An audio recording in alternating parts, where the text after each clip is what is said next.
নমস্কার, দুপুর 12টা খবর দিনভর নিয়ে আমি অতনু রয়েছি আপনার সঙ্গে। আমরা কদিন ধরেই দেখাচ্ছি, বিভিন্ন সংবাদ মাধ্যমেও দেখছেন আপনারা, এসআইআর এর হিয়ারিং চলছে। হিয়ারিংয়ে হয়রানির অভিযোগও উঠছে। তাই হিয়ারিংয়ে মানুষ যাচ্ছেন কি নিয়ে যাচ্ছেন? নথি নিয়ে, পেপার, বার্থ সার্টিফিকেট হতে পারে জমির দলিল কাগজ, নানা রকম কাগজ হতে পারে। মাটি নিয়ে যেতে দেখেছেন কখনো? মালদায় দেখুন, এই যুবক মাটি নিয়ে চলে গেছেন হিয়ারিং, এসআইআর এর শুনানি। তার দাবি, এই মাটি হলো তার দাদুর কবরের মাটি। নথি দরকার, মাটি দরকার তো কোথায় বলা হয়নি। হিয়ারিং যারা করছেন তারা তো মাটি দেখতে চাননি। ইনি মাটি নিয়ে গেলেন কেন? কি প্রমাণ করতে চাইলেন? সেবক রয়েছে মালদা থেকে আমার সঙ্গে। সেবক, এই যুবক মাটি নিয়ে এসেছেন, বলছেন দাদুর কবরের মাটি নিয়ে এসেছি। দাদুর কবরের মাটি নিয়ে এসেছেন কেন? এটাকে নথি হিসেবে গ্রহণযোগ্য আদৌ কি হবে? মানে নথি হিসেবে গ্রহণযোগ্যতা কোথায়? এখন নথি হিসেবে এর গ্রহণযোগ্যতা নেই, কিন্তু এই যুবক সে অত্যন্ত ক্ষুব্ধ। তার অভিযোগ যে তাকে এর আগেও হিয়ারিং এ ডাকা হয়েছে এবং তাকে হিয়ারিং এ ডেকে যে ধরনের নথির কথা বলা হয়েছে সেই নথি সে সম্পূর্ণ যা দিয়েছে তাতে স্যাটিসফাই হয়নি যারা শুনানিতে ছিলেন, এবং তারা তাকে দ্বিতীয়বার ফের শুনানিতে তলব করেছে এবং প্রতিদিনই শুনানির নামে সম্পূর্ণ যা যা নথি এই শুনানিতে চাওয়া হচ্ছে বা এসআইআরে চাওয়া হচ্ছে সব নথি সকলের হাতের কাছে আছে এমনটা নয়। তিনি প্রথম শুনানিতে যে হাতের কাছে আছে এমনটা নয়, তিনি প্রথম শুনানিতে যেসব নথি দেখিয়েছিলেন সেসব নথি গ্রাহ্য হয়নি সম্ভবত, এবং তাকে সঠিকভাবে জানানো হয়নি যে কেন তাকে দ্বিতীয়বার নোটিশ দেওয়া হয়েছে। এই অবস্থায় তিনি ক্ষুব্ধ। তিনি এতটাই ক্ষুব্ধ যে কবরের মাটি নিয়ে এসছেন। তিনি বলছেন ডিএনএ পরীক্ষা করে দেখা হোক যে আমি এই দাদুর সঙ্গে থাকো। মানুষের ক্ষোভের ছবি আমরা দেখেছি। 10 কিলোমিটার দূরে বিডিও অফিসে যেতে হচ্ছে, হয়রানি হচ্ছে, সারা দিনের রোজগার মজুরি পাওয়া যাবে না যদি ওখানে গিয়ে বসে থাকতে হয়। তাই তারা রাজ্য সড়ক অবরোধ করেছেন, গাছের গুঁড়ি ফেলেছেন, কোথাও কোথাও আগুন জ্বালিয়ে দিয়েছেন টায়ারে। আবার খুব এমন জায়গায় চলে গিয়েছে, তিনি তার দাদুর নাতি কিনা, তার দাদু এই দেশের নাগরিক, তার দাদুকে কবর দেওয়া হয়েছে এই দেশেই, তা প্রমাণ করুন। তা প্রমাণটা আপনারা নিয়ে নিন। সেই প্রমাণ দেওয়ার জন্য দাদুর কবরের মাটি নিয়ে এসে বলছেন ডিএনএ টেস্ট করে দেখুন, মিলিয়ে নিন, এর চেয়ে বড় নথি কি হতে পারে। সেই মাটি যখন তিনি নিয়ে এসেছেন হিয়ারিংয়ের ওখানে, তখন বিএলও বা বাকিরা কি বলছেন? সেবক,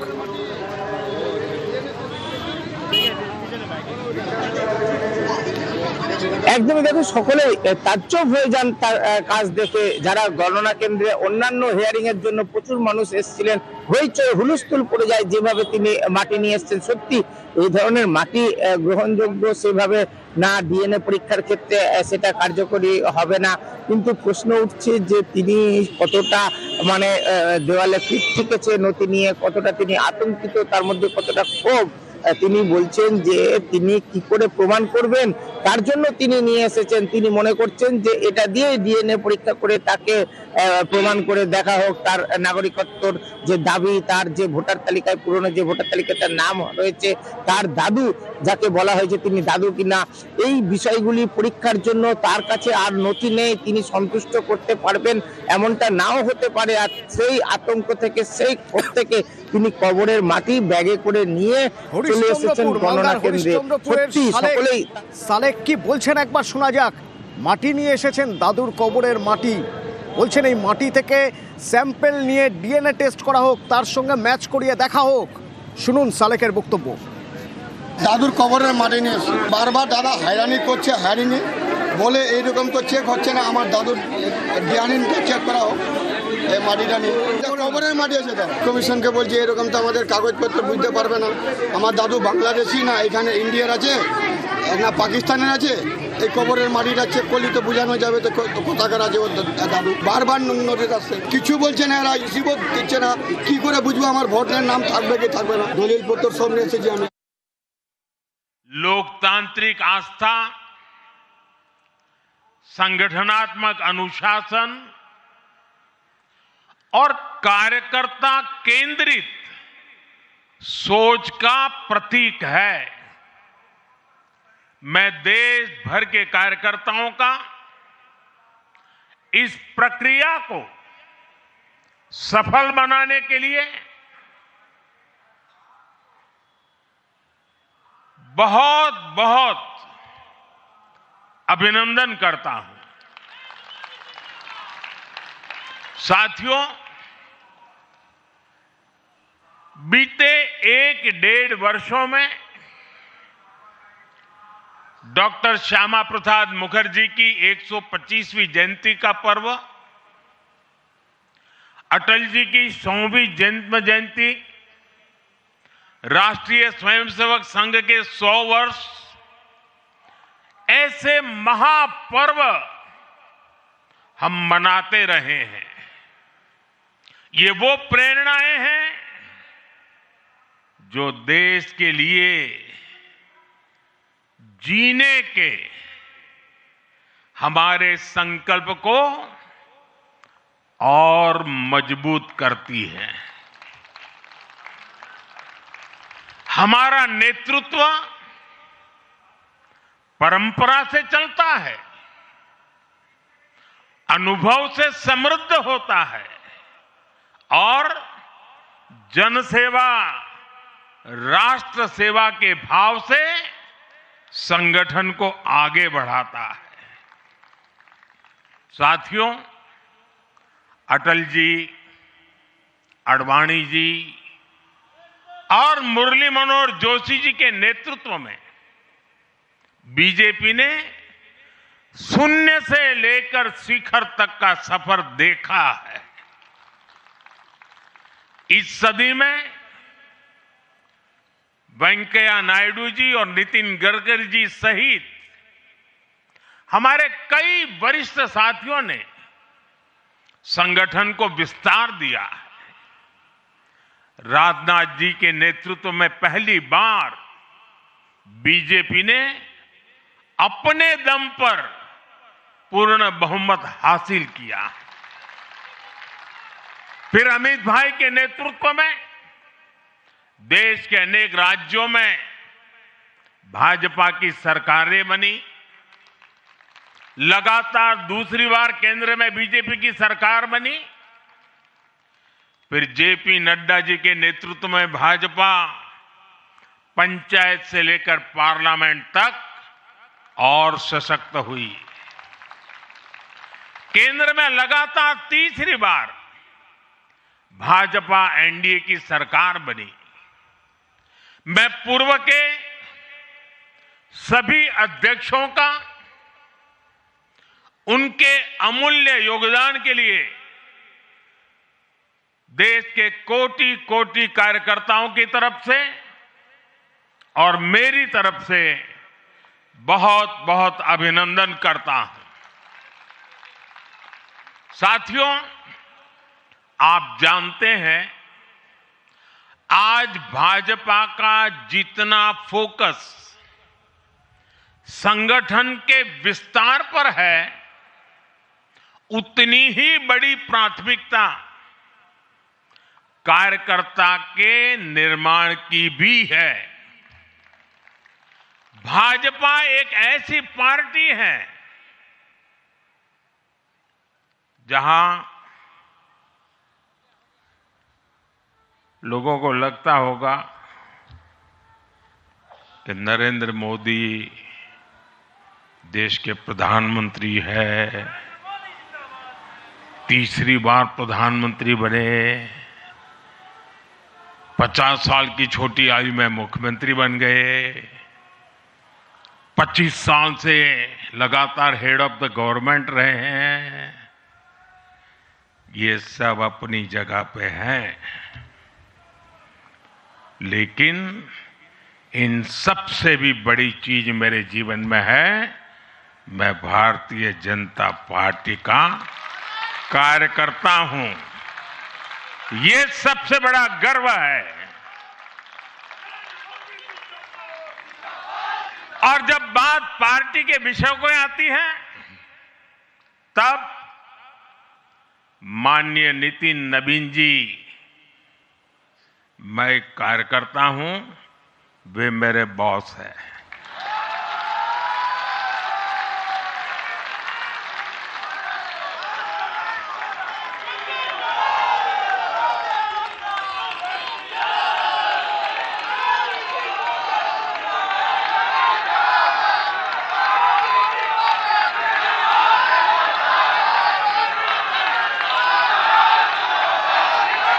अब माननीय नितिन नवीन जी हम सभी के अध्यक्ष हैं।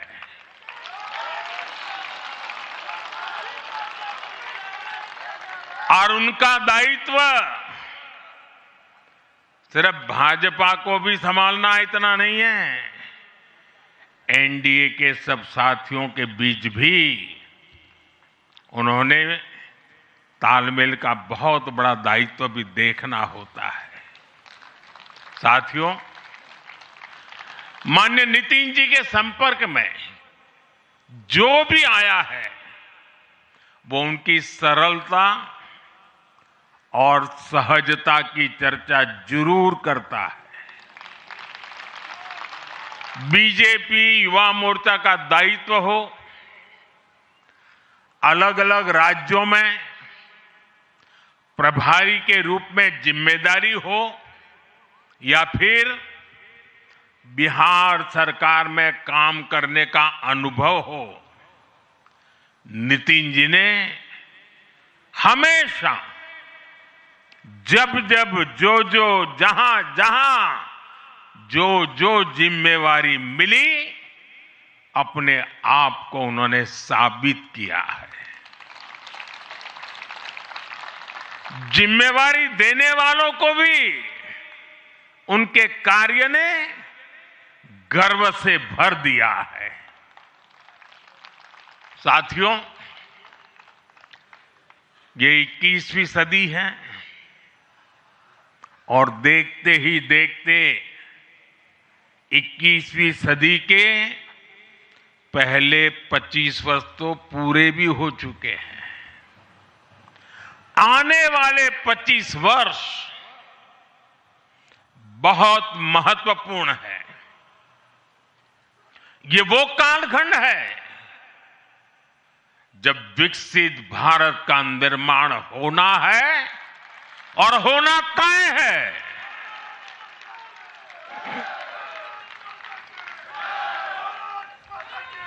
इस महत्वपूर्ण कालखंड की शुरुआत में हमारे माननीय नितिन नवीन जी बीजेपी की विरासत को आगे बढ़ाएंगे। मैं आजकल के युवाओं की भाषा में कहूं तो नितिन जी खुद भी एक प्रकार से मिलेनियल है। वो उस जनरेशन से हैं जिसने भारत में बड़े आर्थिक, सामाजिक और टेक्नोलॉजिकल परिवर्तन होते देखे हैं। वो उस जनरेशन से हैं जिसने बचपन में रेडियो से सूचनाएं पाई और आज एआई के भी एक्टिव यूजर है। नितिन जी के पास युवा ऊर्जा भी है और संगठन में कार्य का लंबा अनुभव भी है। ये हमारे दल के हर कार्यकर्ता के लिए बहुत उपयोगी होगा। साथियों, इस वर्ष जनसंघ की स्थापना को 75 वर्ष हो रहे हैं और मैं आज इन 75 वर्ष लगातार लक्षावधि कार्यकर्ताओं ने, अनेक परिवारों ने, अनेक पीढ़ियों ने जो त्याग, तपस्या और बलिदान दिए हैं, मैं उनको आदरपूर्वक नमन करता हूं। जनसंघ रूपी वटवृक्ष से ही भाजपा का जन्म हुआ। और भाजपा दुनिया के सबसे बड़ा राजनीतिक दल बन चुकी है। और ये सिर्फ भाजपा के कार्यकर्ताओं के लिए गौरव का विषय है, इतना नहीं है। देश के राजनीतिक समीक्षकों को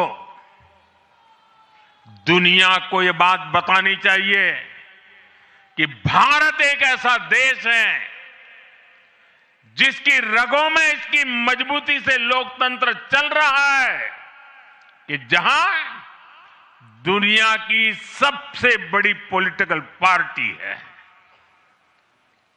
साथियों, बीजेपी एक संस्कार है। बीजेपी एक परिवार है। हमारे यहां मेंबरशिप से भी ज्यादा रिलेशनशिप होती है। बीजेपी एक ऐसी परंपरा है जो पद से नहीं, प्रक्रिया से चलती है। हमारे यहां पदभार एक व्यवस्था है और कार्यभार ये जीवन भर की जिम्मेदारी है। हमारे यहां अध्यक्ष बदलते हैं, लेकिन आदर्श नहीं बदलते। नेतृत्व बदलता है, लेकिन दिशा नहीं बदलती। साथियों, भाजपा का स्वरूप नेशनल है। भाजपा का स्पिरिट नेशनल है, क्योंकि हमारा जुड़ाव लोकल है। हमारी जड़ें जमीन के नीचे गहरी हैं। इसलिए भाजपा रीजनल एस्पिरेशन को प्लेटफॉर्म देती है, उन्हें नेशनल एम्बिशंस का आधार बनाती है। और इसलिए आज देश के कोने कोने के लोग भाजपा के साथ हैं, भाजपा के साथ जुड़ रहे हैं। और इतना ही नहीं, जो भी अपनी राजनीति का प्रारंभ करना चाहता है, उसको भी भाजपा का प्रवेश द्वार सबसे उत्तम, सबसे सुरक्षित लगता है।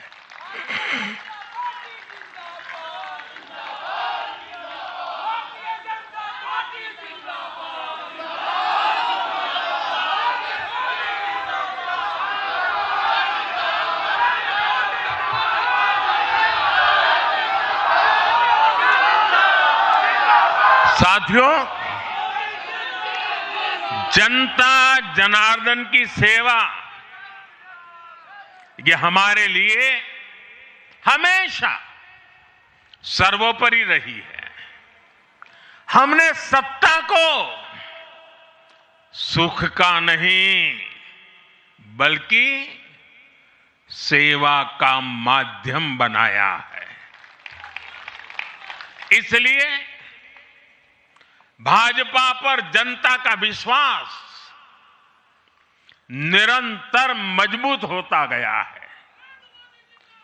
अगर बीते 11 वर्षों की ही बात करें तो भाजपा की यात्रा जन विश्वास अर्जित करने की अद्भुत यात्रा रही है। बीते 11 वर्षों में बीजेपी ने हरियाणा, असम, त्रिपुरा और ओडिशा में पहली बार अपने सामर्थ्य से सरकार बनाई। पश्चिम बंगाल और तेलंगाना में भाजपा जनता की एक बड़ी आवाज बनकर उभरी है। अक्सर होता यह है कि लंबे कार्यकाल के बाद सरकारों के लिए टिके रहना मुश्किल होता है, लेकिन बीजेपी ने इस ट्रेंड को भी तोड़ दिया है। गुजरात हो, मध्य प्रदेश हो, महाराष्ट्र हो, बिहार हो, इन सभी राज्यों में कई कार्यकाल के बावजूद बीजेपी पहले से भी बड़े जनादेश के साथ सरकार में लौटी है। साथियों, बीते 1.5-2 वर्षों में तो भाजपा पर जनता का भरोसा और मजबूत हुआ है। विधानसभा हो या स्थानीय निकाय, बीजेपी की स्ट्राइक रेट अभूतपूर्व रही है। इस दौरान देश में 6 राज्यों में विधानसभा चुनाव हुए हैं। इनमें से 4 चुनाव बीजेपी एनडीए ने जीते हैं। साथियों, आज भाजपा सिर्फ संसद और विधानसभा की नहीं, बल्कि नगर पालिकाओं और नगर निगमों में भी पहली पसंद है। और इसका ताजा उदाहरण अभी हमारा महाराष्ट्र है। हाल में जो मेयर और पार्षदों के चुनाव परिणाम सामने आए, अभूतपूर्व है। बीजेपी महाराष्ट्र के स्थानीय निकायों में नंबर 1 पार्टी बनी है।